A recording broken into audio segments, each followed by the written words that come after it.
All right, guys, what's going on? Welcome in. So, obviously, the Jets lost last night to the Chiefs, and it was the definition of a nail-biter. It was a close game, came right down to the end, right? Literally the final minutes.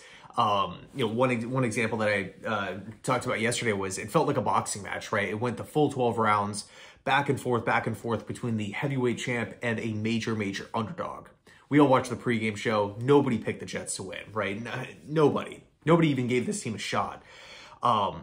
Which is why right now, based off of how we lost, based off of the understanding that the Jets still did not play their best football, and we were in it to the end with the defending Super Bowl champs, to me, that is a win in and of itself. I talked about this in the recap video, but, I know moral victories aren't for everybody. Some people love them, some people hate them. That's completely fair. But ask yourself this, do you feel better right now compared to last Monday after the Patriots game? I know for me, I feel so much better. Despite us being, one game further into the hole, right? At 1-3 as opposed to 1-2. But after that Patriots game, it felt like we were 1-6. It felt like we were 1-6. It seemed like the team had no ambition to fix the offense, no ambition to explore quarterback options, no ambition to change the game plan up. It just seemed like it was a mess. We had negative reports after negative reports coming out throughout the week. In fact, we actually had a negative report come out yesterday early in the morning from Jay Glazer. The whole leadership, pointing fingers, Zach Wilson thing.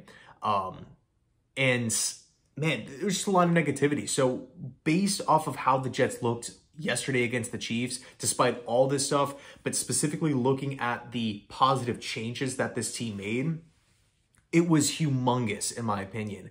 One thing that we've been talking about for weeks, really since the Cowboys loss, we could even kind of dial it into the Buffalo Bills game as well, but I will give Hackett and Wilson a pass in that Bills game because of, Rodgers going down 4 plays in, the energy in the building, everything just got flipped on its head. It was a complete 180 based off of the Rodgers injury. Like, nobody even knew what happened exactly at that point. We were thinking, like, ankle sprain, could he come back? So I will give everybody a pass in week 1, despite us winning the game. But in weeks 2 and weeks 2 and 3, that was a different story, right? Where it just seemed futile. It seemed like we were handcuffed to playing within a 15-yard box. It seemed like there was some rule in place within the offensive playbook. Okay, we're just eliminating every play down the field. Everything has to be in front of the defense. We will force Zach Wilson to drop back and, keep him in the pocket. He's not allowed to leave the pocket. Just weird things. But in this, and so the point is, throughout these couple of weeks, it's like, if we're not going to make a quarterback move, and this team is adamant about playing Zach Wilson week in, week out, and they feel internally, truthfully, that Zach gives them the best chance to win football games compared to Tim Boyle, every other free agent out there, potential tradable options right out on the market. That's, I can respect that decision because they're the ones watching Zach in practice. They're the ones working one-on-one with him. They would have a more clear picture than a lot of, external fans or media members. But for me, the question was, okay, fine. If you want to roll Zach out there, it is what it is, but can you please do something differently? Can you get Wilson outside of the pocket? Can you get him throwing the ball deep, pushing the ball downfield? Even if it's unsuccessful, you're planting that seed in the minds of defensive coordinators, in the minds of safeties, that, hey, you know what? We're going to play this entire game, and there's going to be 2 or 3 shots down the field. We can't just lean on our toes. We can't just be creeping up towards the line of scrimmage knowing that a slant or a screen or a handoff is going to come, right? Or, a little curl route to a tight end. Because that's what we saw a lot of in the first couple of weeks. Nothing down the field. No creativity. There didn't really seem to be a big plan in place. It was just kind of like, let's try to burn clock and, hopefully the defense can win us the game. But we went out there last night and we showed a lot of promise. We were pushing the ball. We were trying to get the ball to Xavier Gibson and McCole Hardman. I thought that was great. We were getting Zach outside the pocket. I mean, the Jets were a proactive team last night. proactive team. And look what happened. They did everything that we've been talking about. They did everything that you guys have been calling down below in the comment section for, again, for weeks here. And look what happened. They took the defending Super Bowl champs right to the end of the game. And quite frankly, the Jets didn't even play their best football, right? We could talk about the Michael Carter drop in the first half where Zach Wilson extended a beautiful play, hit him perfect. It was the perfect pass, and Carter could have had some yards after catch, couldn't come down with the snag. We can talk about, I mean, there's so many different areas, right? The defense maybe coming out a little flat, going down I believe it was 17-0 to start out. Before that safety, we can talk about the flags, which are, let me just do a quick side tangent with the refs, or, with the penalties real quick. That hold on Jermaine Johnson, which was clear as day, that wasn't called on that third, I believe it was like a 3rd and 22 run from Pat Mahomes, like right up the middle. That was just egregious. I know a lot of people are talking about the Gardner hold, but that Jermaine Johnson hold is like, give me a break. I'm sorry, but give me a break. Like, what was that? I think the problem that a lot of people have with NFL officiating these days, it's confusing, but I think the reason why it's confusing is because there's no consistency whatsoever. One thing is a hold, and then the next play later, that same exact play is not called for a hold. That's what's confusing about it. You'll see a roughing the passer one week, and then that same team will line up the following week and do the same exact play, and oh no, it's totally clean. No flag. So we can talk about that Gardner hold, right? Like in and of itself, was it a bad penalty? Yes. Right? Did the ref throw the flag late, like after Michael Carter picked off the football? Yes, which makes it even worse. But to me, what sets it over the edge is that these guys were playing that style of football all night. Where's the consistency, right? I would have been not necessarily okay with the call, but I would have had a lot more... I would have been a lot more understanding if that call was being made throughout the entirety of the football game, but it wasn't. And that's what's really frustrating, because it's like, yeah, the Jets improved on a lot of different things, but we had a chance to win the game, and refs are missing calls.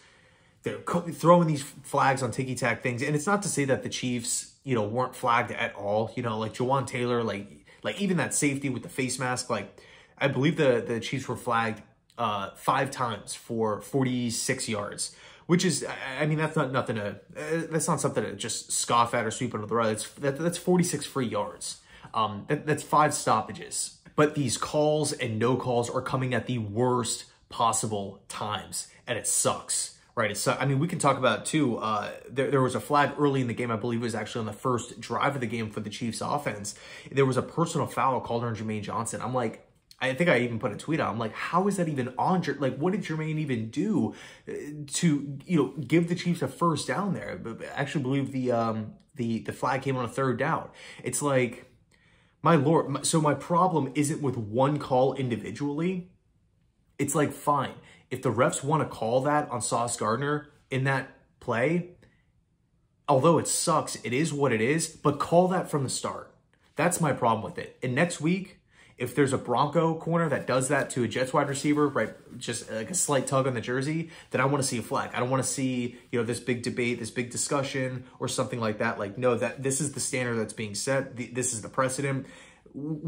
Fans, media, we have to have some sort of, clarity on what it, and players too, for that matter, players and coaches for that matter. We have to have some sort of clarity on what exactly is being called. What are the refs looking for here? What is a holding? What is not a holding? What's a roughing the passer? What's pass interference? All these different things, because it does truly seem like it changes from a week-to-week basis. It changes on who's committing the fouls and who's not committing the fouls. It's just totally strange. It's up in the air. I think that's another reason why people get so angry at officiating. Let alone these calls coming in big critical moments. I mean, that was... Like, think back to the Super Bowl last season. That's like the main topic of discussion, the James Bradbury penalty at the end of the game. It's like, come on. Like, you don't want to have these big games coming down to ticky-tack flags. It's just ridiculous. But back to the game here, back to Zach Wilson, the offense. I was impressed. right? Wilson had the fumble, but he didn't throw any interceptions. I think the fumble was kind of just like a bad luck type of thing. And something else, too, that I think is worth mentioning here. I think now that the emotions are out of it and everybody knows that the Jets lost, we're not in like the heat of the moment on primetime football. And this also goes for fans, but with Saleh and Hackett, they can hit the facility today and start watching the tape. Again, knowing that the Jets lost, but just start breaking down each individual facet of the ball game. We can walk away with like an entire notebook filled with positive things that we did last night. And that is huge. That's huge for a team that's under 500. It's huge for a team where you're having all these negative reports, finger pointing, offense versus defense, everybody versus Zach Wilson.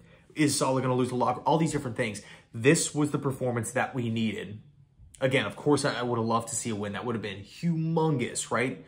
But it didn't happen. It is what it is. What can we take away from this game? Oh, sweet. A long, long list of positives. I'm taking these positives. I'm making sure the players know about it. I'm giving praise, and I'm moving on to Denver. Denver has a ton of issues. Yes, they beat the Bears, but man, to me, I think it was more so Chicago losing that game because of coaching. I mean, the clock management from Chicago, horrendous. Matt Eberflus, like the decision to not kick the field goal in the end, mind-blowing to me. But beside the point, Denver won the game. But I think if the Jets play the same exact way, right? Let's just hypothetically say the Jets don't improve whatsoever throughout the week, and we look the same exact way against the Denver Broncos, to me, we can go out there and win that game. But, of course, I want to see more steps in the right direction, even if it's one or two things cleaned up. It's a long, long NFL season. We are 1-3 right now. We are not 1-8. We are not 2-10. It's not like we got 5 games left to make something happen. It's not like we're facing elimination. Let's keep plugging away. I really, really hope that the locker room kind of, binds together here and they continue to move forward. They continue to buy in. So, yeah, I've said it a million times, but despite the loss, I'm walking away from this game pretty impressed with how the Jets played. I think there's a lot of positives. And, another thing, too, that you can talk about or even argue, the Jets had their fair share of mistakes. C.J. Mosley had the drop pick. The calls, the Michael Carter drop, like we talked about before. Like, there was a lot of things that did not go the Jets' favor. If we just, imagine if C.J. Mosley picked off Mahomes there, right, where he dropped that one in the middle of the field. Mosley read him perfectly. Like, maybe the outcome would have been different. Maybe it did, right? What if Gardner didn't get called for that hold? Maybe the outcome would have been different. What if the defense didn't come out flat and we were down 10-0 as opposed to 17-0? And then we got that safety and then everything started, mounting from there. Maybe the outcome would have been different, right? So it's about, continuing to create these positive changes within the organization, within the offense and defense here and even special teams. But it's also moving forward with the understanding, well, hey, we did have some missed opportunities here. We could have maybe potentially had the game if we would have had literally 1 or 2 changes, whether that's, a play on our end or even a flag from the referee. I do think that is relevant to talk about. So anyway, let me know your thoughts down below in the comment section. Thanks so much for watching. And as always, go Jets.